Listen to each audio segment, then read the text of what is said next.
Okay guys, I'm going to start this unboxing and review video here at home because, as you can see, I've got a poorly little dog here. He's been very ill all week, so I've had to take the week off work to babysit him. So I thought whilst he's quiet, I'll take advantage and start the review video. So this is the Bestarc MIG 145 Generation 9. It's a 3-process machine. It does stick, TIG and MIG. The TIG is lift TIG, and the MIG will do gasless and gas. And to be honest, if it works anywhere near decently, it'll be well worth it because this is under 200 quid. Can you believe it? So let's get a knife, open her up and have a look.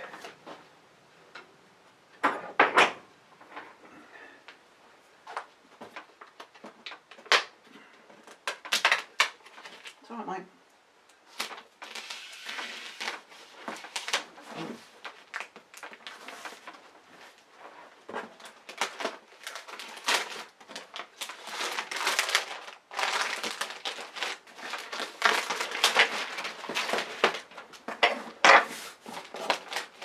Whilst I've got that down, let's have a closer look at what it says. Okay, so accessories, we've got the welder, MIG torch, earth clamp, stick holder and cable, flux cord wire, solid wire, contact tips, wire feed rollers, gas hose, shoulder strap. Description: full digital MIG stick, lift TIG welder, gas and gasless MIG welding machine, 60% duty cycle. That's pretty good actually. 50 or 60 hertz. Blah blah. LED, screen display, synergic control. That's supposed to be pretty good. So let's stick you back on the tripod. Alright, let's see if we can get the rest of this open without disturbing the dog.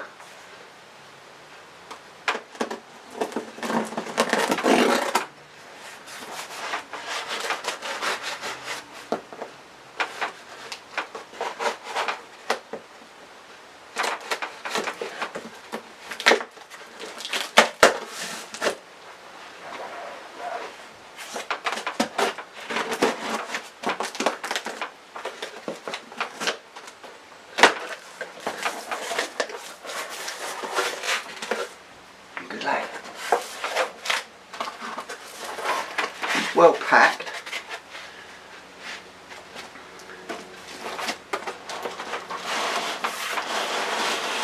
I'm guessing is the accessories box. We'll have a look at that in a minute.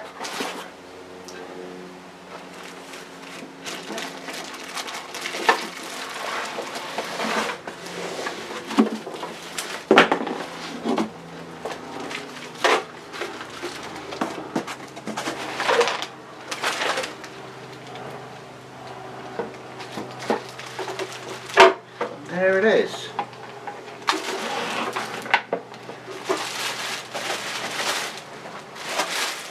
Just move this down a bit. Good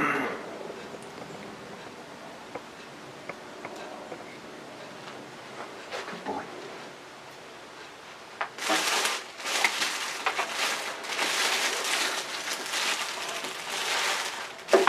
Slightly smaller than I expected.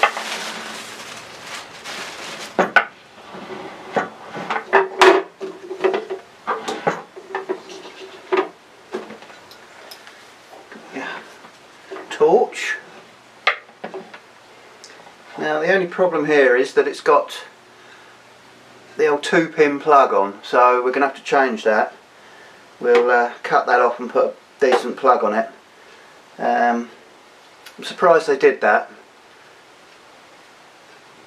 It does say, yeah, it is a 230, so yeah. I will check that out before I plug it in, but yeah, it's got on the back 220. So let's have a closer look. Right, well, I've upset the dog, so before I make any more noise with the welder, we'll have a quick look at the accessory box, and then I might have to do the Rest of the video at work. Can't upset my little dog.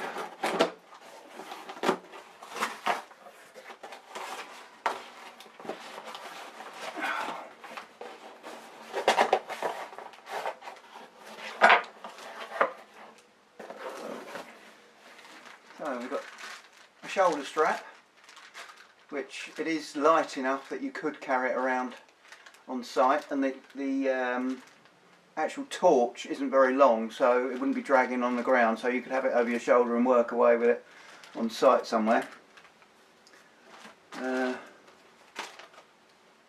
Basic instruction manual.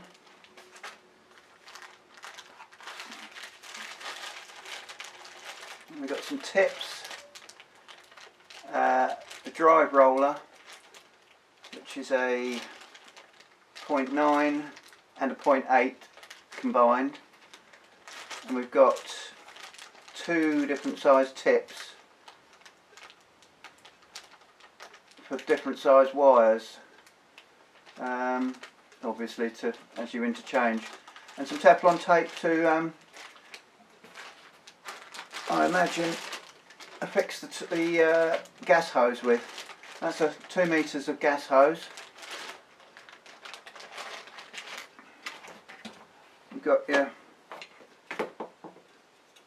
earth lead with your usual Binzel attachments, your stinger, again with the usual attachment, a little spanner, obviously for taking the tips off and tightening things up, and then your two lots of wire. That's a 0.8mm, and that is a 1mm flux cord. So I'll be interested to use the flux cord, because I've never used flux cord before. That's one thing I really wanted to try with this machine. I particularly want to try the stick and the flux core. Stick because I want to see if they will run 7018s. They're notoriously difficult to start. You need at least 90 volts to start them, and a lot of machines don't have that. I've got a Kempi, little inverter Kempi, which will run them all day. So I'll be interested to see if this will actually run a 7018, and as I say, to do flux core, because I've never done it before, so it'll be quite interesting. So that's the accessory box. I think what I'll do, I'll go and put a plug on the welder so we can get it plugged in and actually have a look at the digital readout, and I'll show you how to insert all the wire.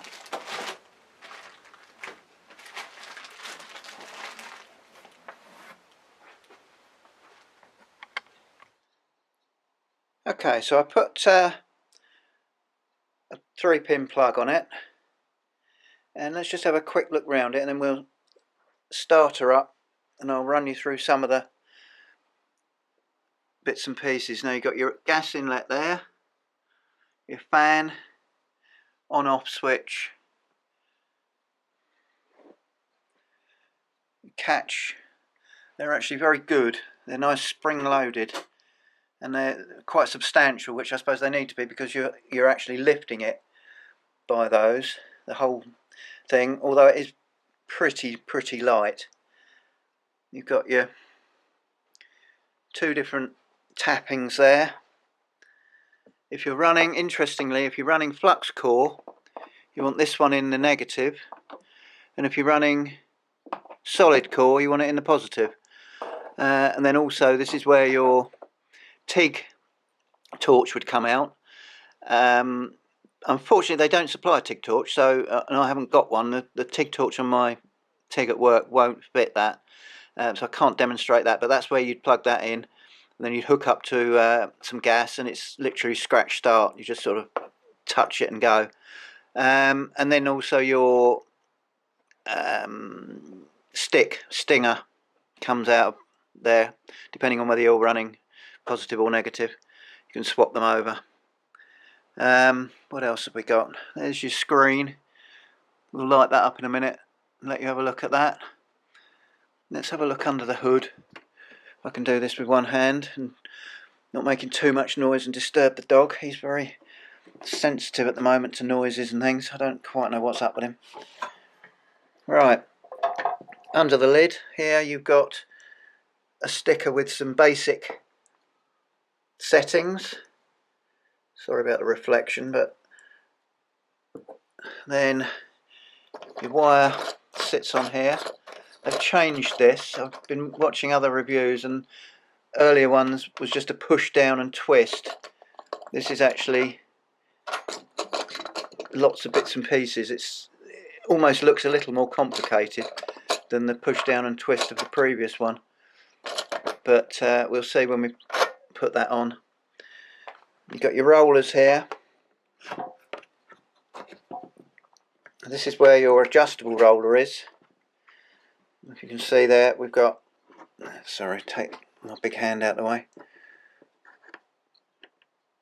That's a 1mm one, so that would be suitable for the flux core, which is what we're going to use. If you flip it over, you see there's 2 grooves on it. What do we got here? Flip it over. We've got 0.8, so that would be if you're using your solid. And then there is another one with 0.9 on it and another 0.8. Don't quite know why they've done that, but let's put this back on with 1mm upwards. Put this back on the cover. If you don't, let's see how it goes. If you don't put it on first, you can't get your wire in, or you can get your wire in, but then you can't get that back on. This is your tensioner. It's spring loaded, so you can wind it right out so it hardly touches, or right in. If you have it too far in, too tight, if your wire jams at your other end, you'll end up with a bird's nest. So I always tend to have that quite slack, so that if it sticks at the other end, it will slip on the rollers rather than bird's nest. So that's always quite a handy thing to know. And then you've got your wire feed button, which is, I think, is a quite good idea. So when you're putting your wire on, instead of having to pull the trigger, you just press the button and it feeds it through. So let's plug it in and switch it on and just have a look at the dials to start with. So I'll just run an extension lead in indoors. Alright, we'll switch her on.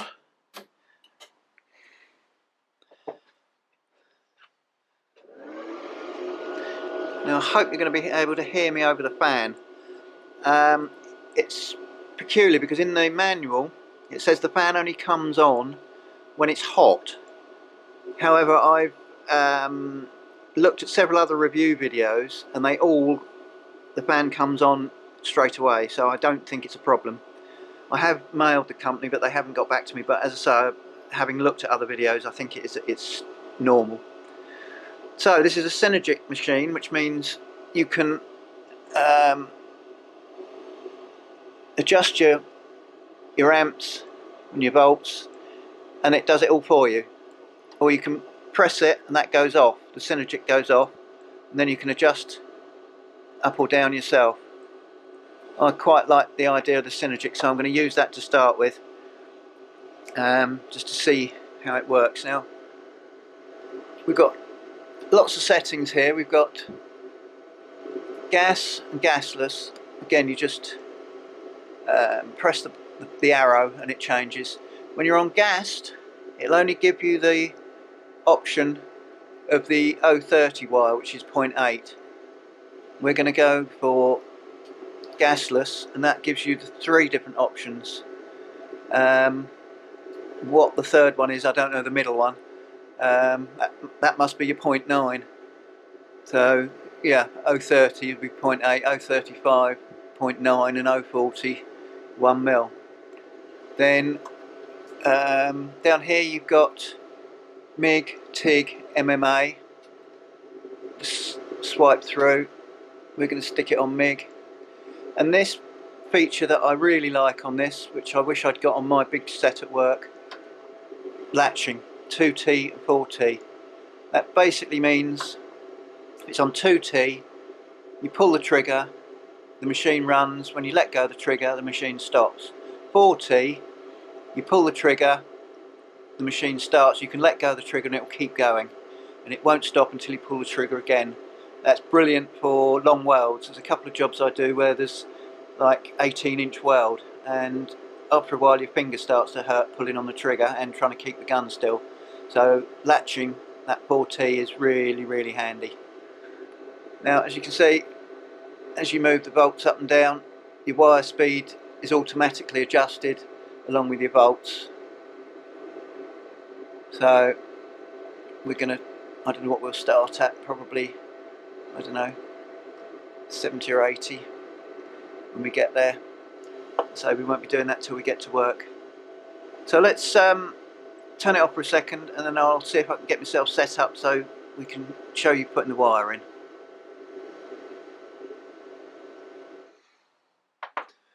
Okay, so we've got our wire. Which way are we going to go? It's got to go that way because it's unwinding. It's wound up that way, so it's going to unwind that way. If you put it in the other way around, it will be feeding from the wrong direction. So it's got to be that way around. So unhook it, but don't let go. I'm going to trim the end, take all this off. So I think this is a little bit more fiddly than the original one.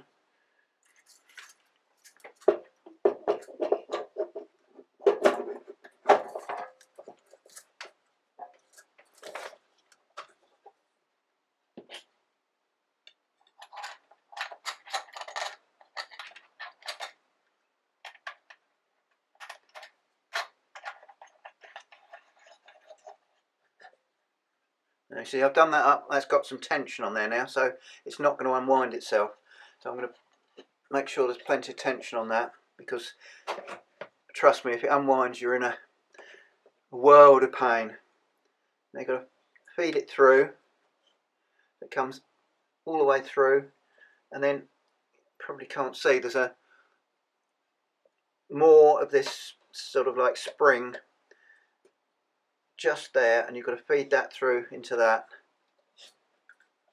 And once that's through, you can lock your thing back up, and then that wire won't go anywhere, so you can let that go just so that it's free moving, and then we'll turn it on and see if we can feed that through. But before I do that, I always take the tip off when I'm feeding wire, because it always gets stuck.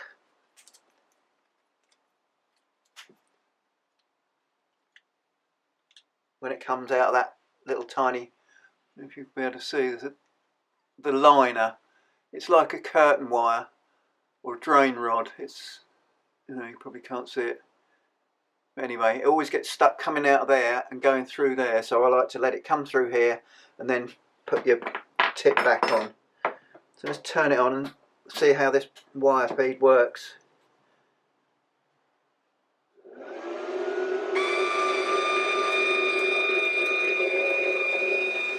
Nicely.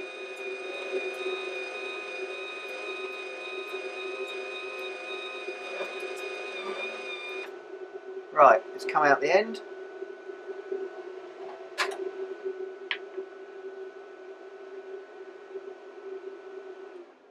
It's a noisy old thing. Then we can just simply thread the... It's a bit tight actually for 1mm. Oh no, it's not too bad once it's on. It's just a burr, I think, on the end there. So, tighten it back up. I think the liner's a little bit long, that's a bit tight. And there you go, you're ready to weld. Just trim that off to about 1/4 inch. There you go. So, there's not much else I can show you now until we get to work, and plug it in and give it a go. But there's the basics. Oh yes, that's what I was going to say. Where is it? the manual. Here we go. Worth hanging on to this. It's got quite a few settings and things in it, and all your which way round you need your wires on the front, these things, left, right, positive, negative, earth, whatever. So it's worth hanging on to this if you can, just till you get used to changing it around. So there we go. I'm looking forward to this. We'll get it to work and get some metal going.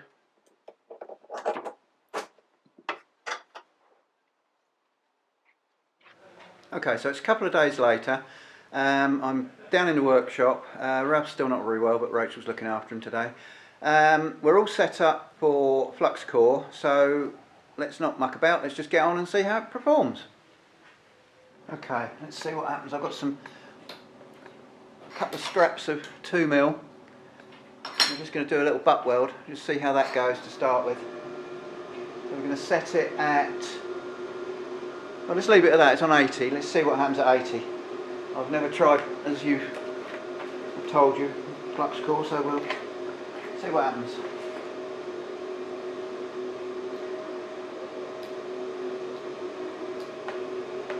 Nothing at the moment.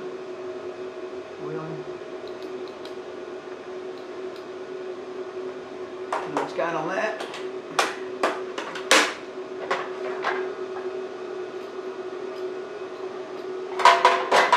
Needs tightening up. I left the roller loose.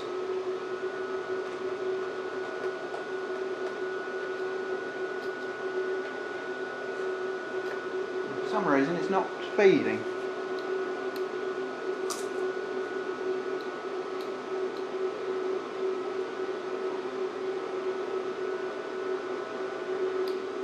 And that's odd.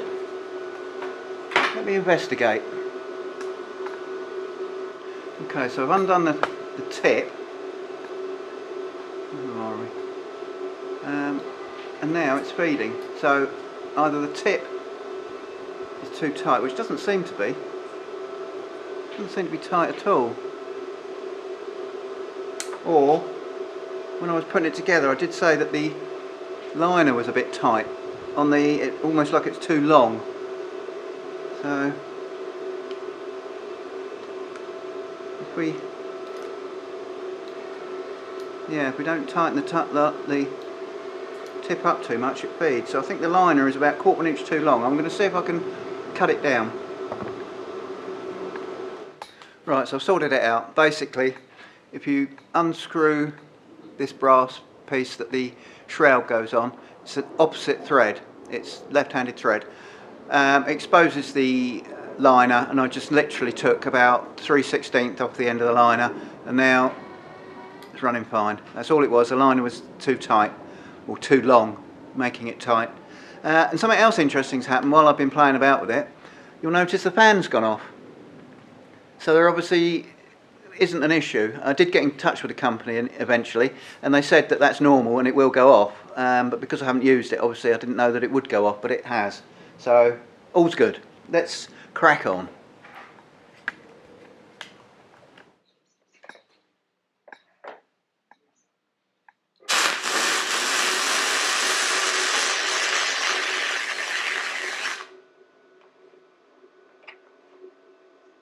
Way too hot at 80.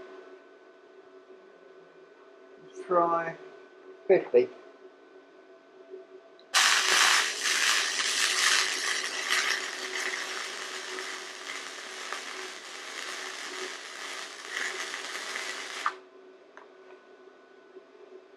Still a bit hot, I think.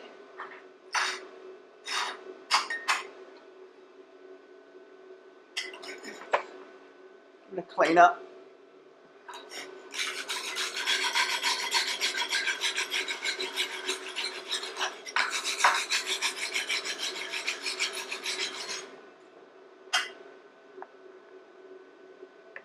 Right, I don't know if this will focus well enough, but that's pretty good actually. You could almost turn it down a little bit more, but hasn't quite penetrated through, but then I didn't leave a gap. And that's 2mm. Might try some 3mm, see what that does.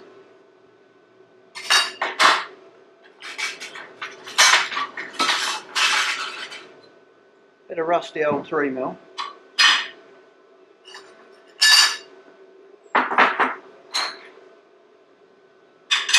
Let's give it a little clean up.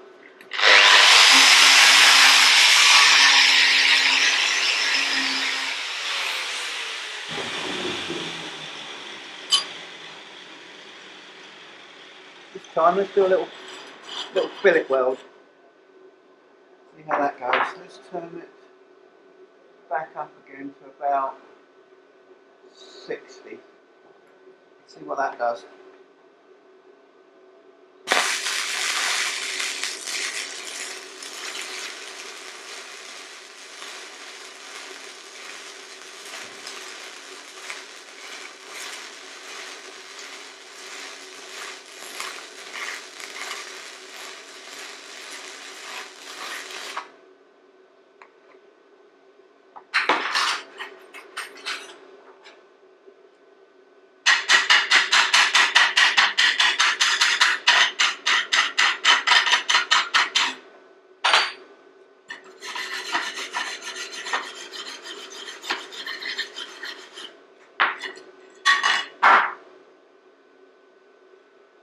I'm pretty impressed with that. If you can see it in this light.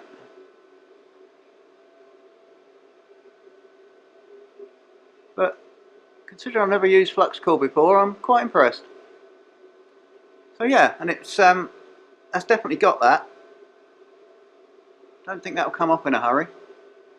So anyway, so flux core, it works, a treat. Let's set up for ordinary solid wire and see what happens with that. Okay, so I hope you can hear me over the bike outside. I've swapped everything about. I've had to move the welder right to the edge of the bench because the lead on it's not very long for the gas, and my bottle's big and heavy and I can't really move it very easily. I've also changed over the leads here, which need to be opposite for solid wire. I've changed the tip back to a 0.8 and put the wire in and changed the roller. I nearly forgot to change the roller back over to a 0.8. I'm just going to run a few beads and see what it does at different settings. I'm starting on 90 and we'll see how we go from there.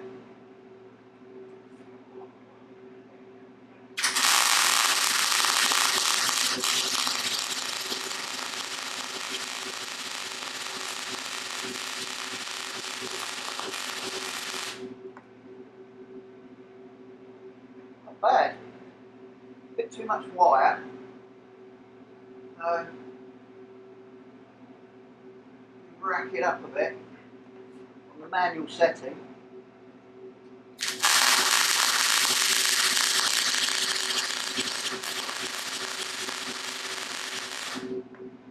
That's better.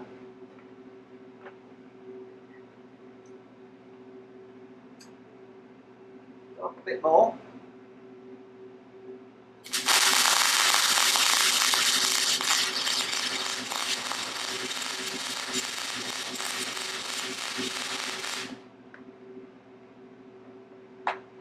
Now you probably come down. Try 80.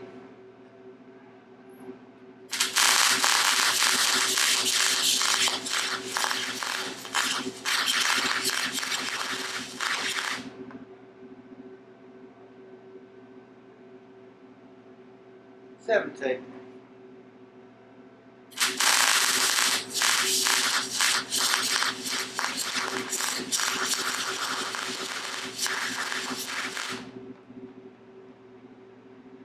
Yeah, well,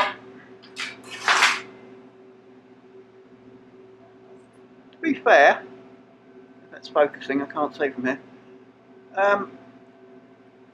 Where are we? Yeah, there we go. It's actually pretty good. This is 2mm plate and I've dropped it down to 70 and I've taken the wire speed down a little bit manually. So let's see if we can do a little actual butt weld, see what it's like. Right, let's run one down here and see what happens. Right,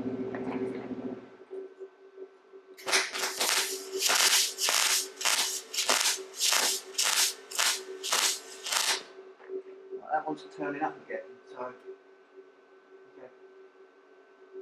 Back to 0, see what that does.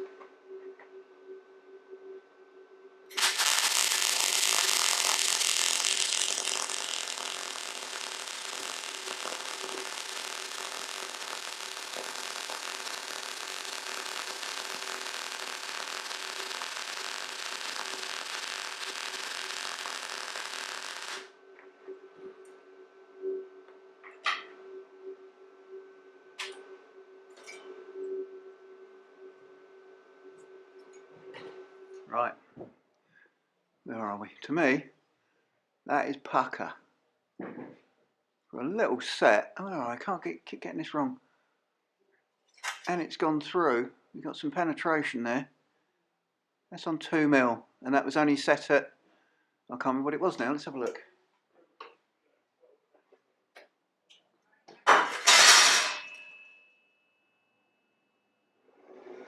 That was set at 90. And that was back on 0 on the manual settings. Flat hand, I wanted to adjust the settings a little bit, but slightly down hand like that. That was lovely, set on 0. So yeah, for someone doing cars, mucking about in their shed, that's absolutely perfect. It runs nice and smooth, there's no jerkiness to the wire feeding. I'm very impressed with such a little machine and so cheap. So the last thing I want to try is the stick, because I can't try TIG because I haven't got a gun that will fit. But let's try some stick, let's get it all set up for that.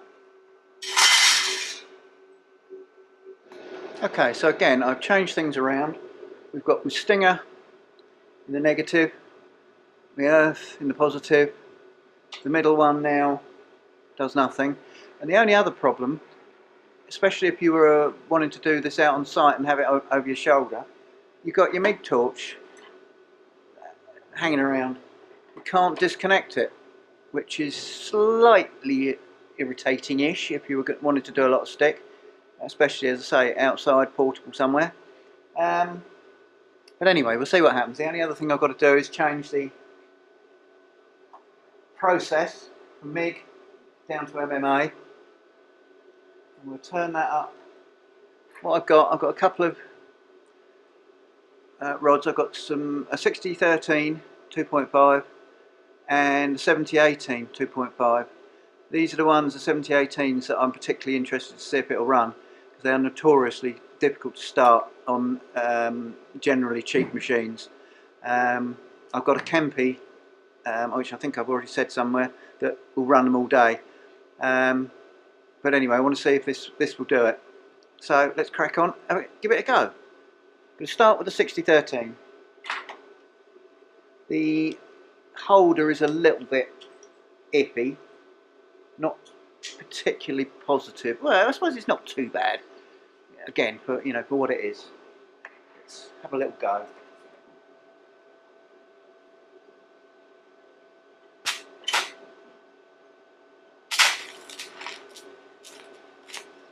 Oh, we're not up high enough. Oh Christ, we're only on 25. That was a big mistake, wasn't it?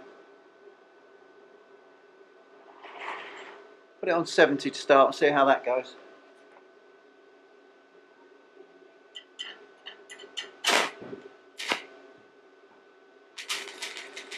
Right, still wants to go up quite a lot. Try 90.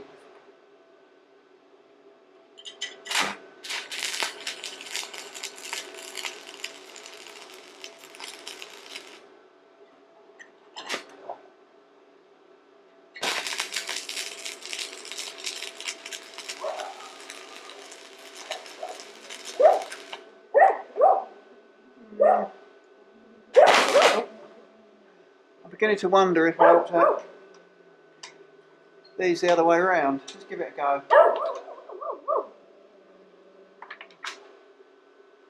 Try it again, still on 90.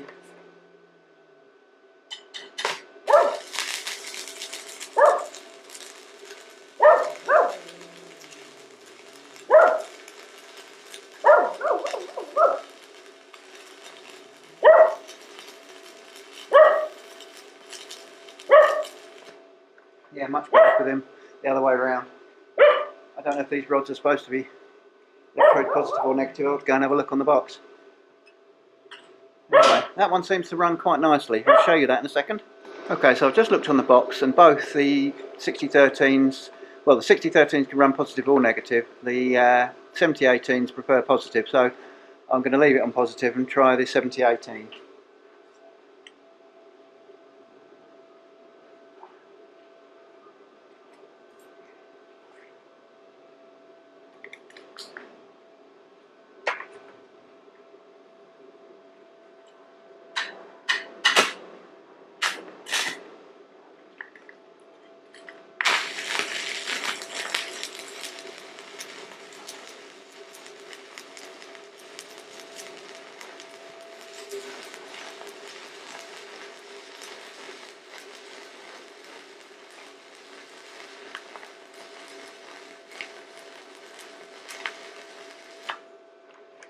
Yeah, pretty good. I'm quite impressed.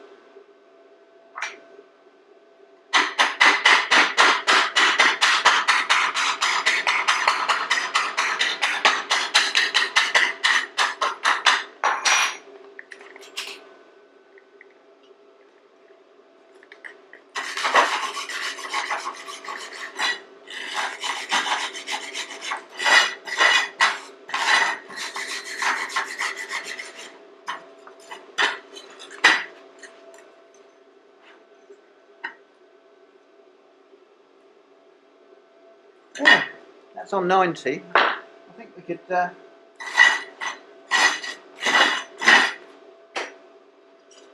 have another go across here.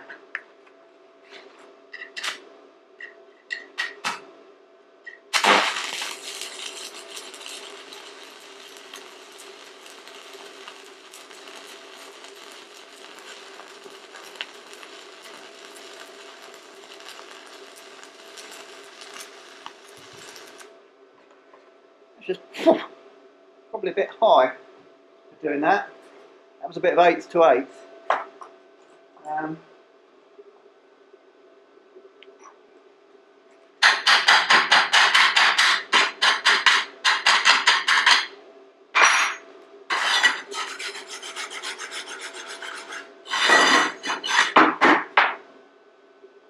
Yeah, definitely a bit high. If you can see which one it was, hang on. Point it out to you. It was, ours is hot. That one there, 1/8 to 1/8. These are all just runs, and it's undercut quite a bit, so that could go down quite a lot, I think. And that's really got that 1/8 to 1/8, and it ran very smoothly for a 7018. Mighty impressed. I'm just going to put another little one across here, see what that does. Let's do it at an angle. I like it at an angle. Downhill. We'll do one downhill and one uphill. Let's move you around a bit so you can see a bit better.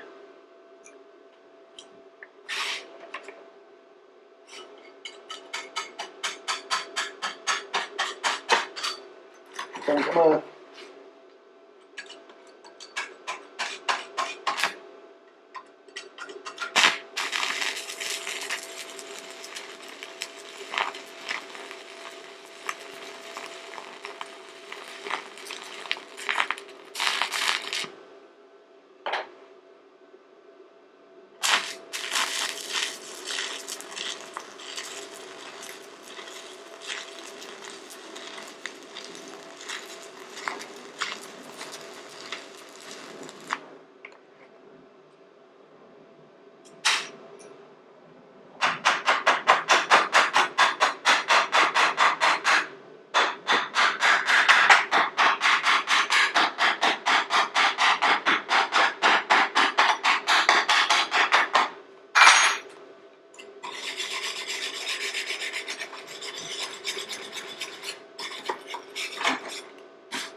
Well, that's I'll take you up here and we'll see if we can zoom in. Let's have a little look. We can zoom in at it.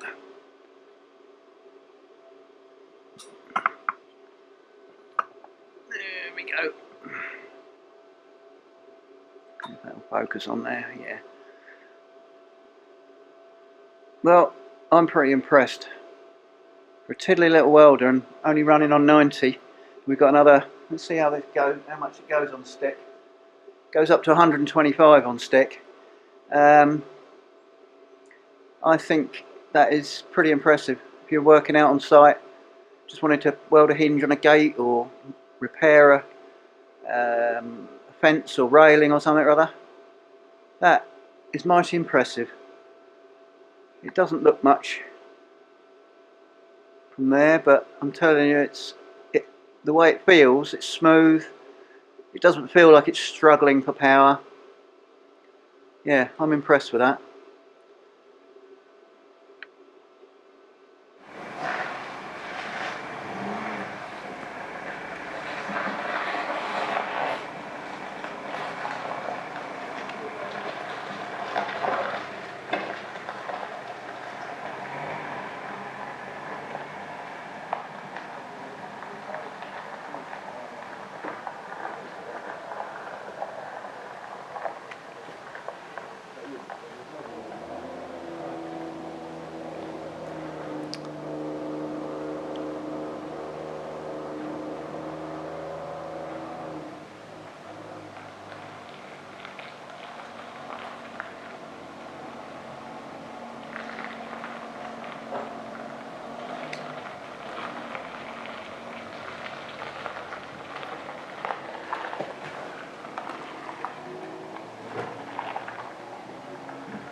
Well, my overall impression is I'm impressed for the money, you know, under 200 quid.